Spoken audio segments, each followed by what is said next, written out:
تک اس بات کو پہنچانا چاہتا ہوں تاکہ آپ یہ سمجھیں کہ جمعیت علماء کا کردار اس ملک کو اٹھانے میں، امن و امان کو قائم کرنے میں، ملک کی ترقی میں کیا ہے، آپ اس کو اپنے ذہن میں رکھیں۔ اس لیے کہ جس قوم کو اپنے بزرگوں کی تاریخ سے ناواقفیت ہوتی ہے اور وہ اپنے پوروجوں کی تاریخ اور قربانیوں سے ناآشنا ہوتی ہے، وہ قوم اپنے مستقبل کے لیے اپنے صحیح رخ کو کبھی اختیار نہیں کر پاتی۔ آپ کو سمجھنا چاہیے کہ بزرگوں نے دیا کیا ہے۔ میں کہتا ہوں کہ ملک آزاد ہوا، لیکن ملک آزادی کے ساتھ تقسیم بھی ہو گیا۔ آزادی جیسے جیسے جمعیت علماء ہند کے اکابر کو نظر آتی تھی کہ ملک آزادی کی طرف چل رہا ہے، مفتی کفایت اللہ صاحب، مولانا مدنی، مولانا ابوالکلام آزاد، مولانا حفظ الرحمان سوہاروی برابر مہاتما گاندھی سے، موتی لال نہرو سے، جواہر لال نہرو سے برابر یہ وعدہ لیتے چلتے تھے کہ ہمیں بتاؤ کہ ملک آزاد ہوگا تو ملک کا دستور کیا بنے گا؟ کیا ملک ہندو راشٹر بنے گا یا ملک کا دستور سیکولر دستور بنے گا؟ اور تجاویز موجود ہیں۔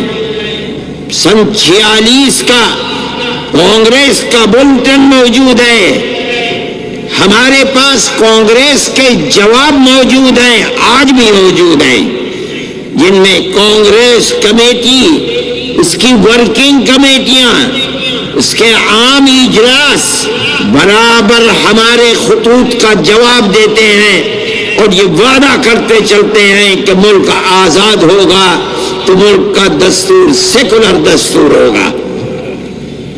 اب ملک آزاد ہوا، بدقسمتی سے آزادی کے بعد ملک تقسیم ہو گیا اور ایک جماعت نے اسلام کے نام کے اوپر ملک کے تقسیم کرنے کا مطالبہ کیا۔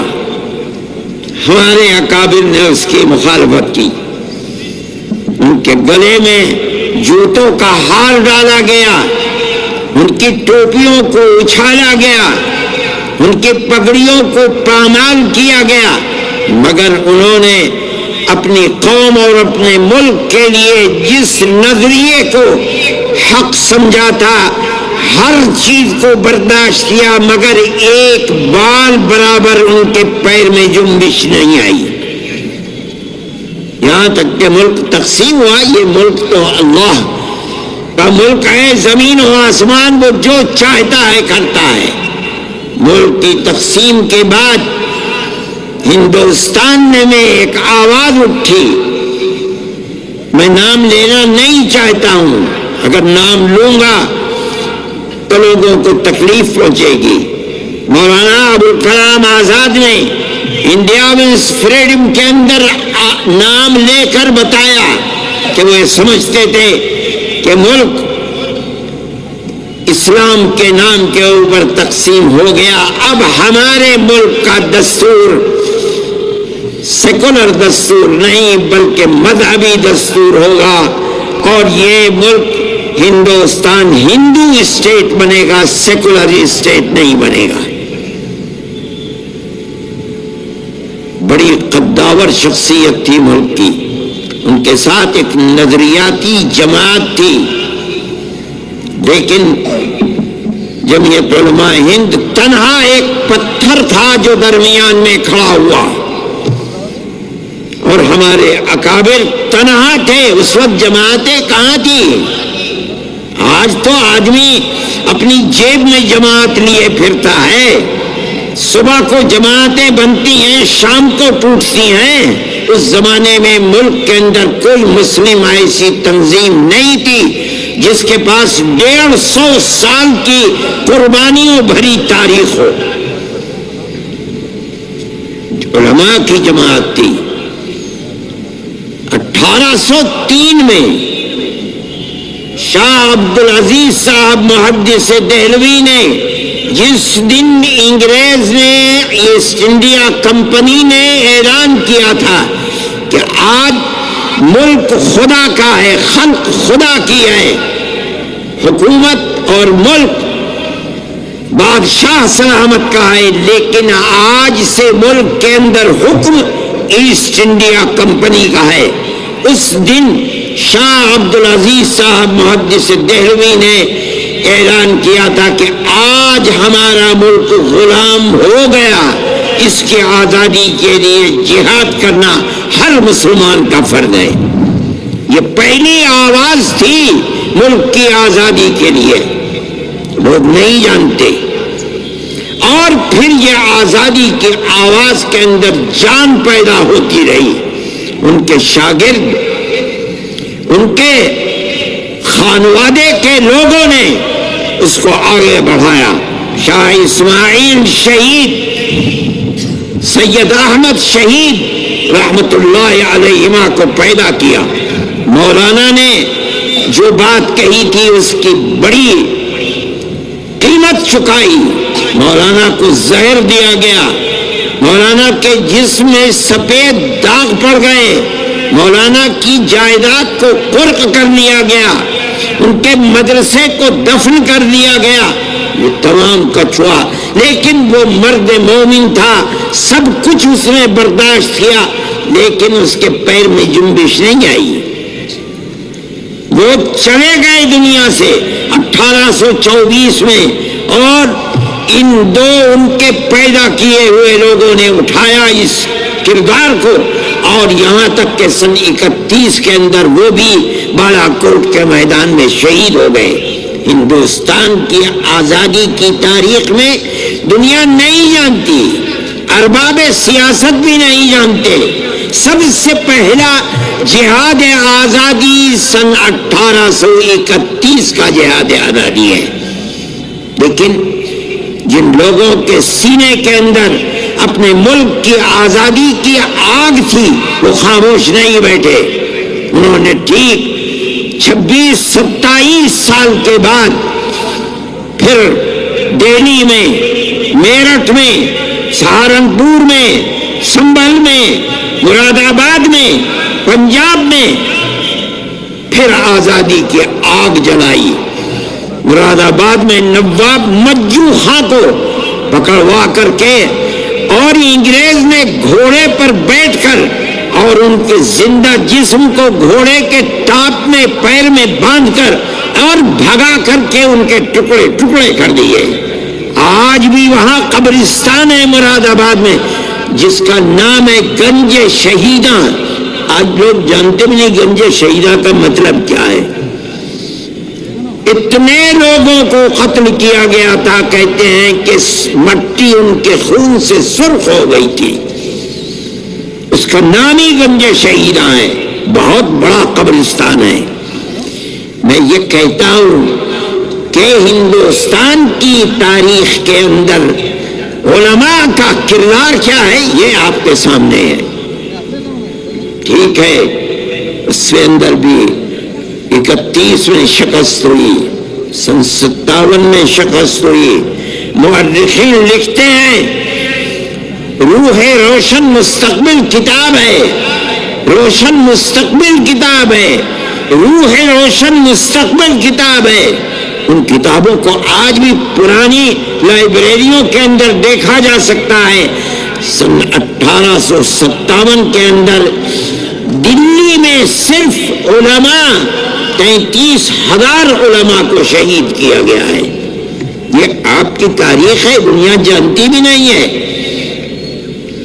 جب یہاں بھی ناکامی ہوئی تو اس کے بعد دارالعلوم دیوبند کو قائم کیا گیا، اور وہ بھی عجیب چیز ہے کہ جب عام معافی کا اعلان ہوا تو علماء نے یہ دیکھا کہ وہ لوگ جن کی گھٹی کے اندر انگریز کی دشمنی تھی اور وہ 1857 کے اندر شہید کر دیے گئے، انہی کی یتیم اولاد سڑکوں کے اوپر بھیک مانگ رہی ہے، مرنے والا مر گیا، بیوہ ماں اپنے ناموس کی حفاظت کرتے ہوئے گھر کے اندر بیٹھی ہوئی ہے اور اولاد کے پاس کھانے کو نہیں ہے، وہ بھیک مانگ رہے ہیں، چرچ کے لوگ ان کا ہاتھ پکڑ رہے ہیں اور ماں سے کہتے ہیں یہ بچہ ہمیں دو، ہم اس بچے کو مفت پہنائیں گے، مفت کھلائیں گے، مفت پڑھائیں گے اور اس کے بعد اس کو علم دے کر گورنمنٹ کی ملازمت دلائیں گے، یہ اپنے پیٹ کو بھی پالے گا، تمہارے پیٹ کو بھی پالے گا۔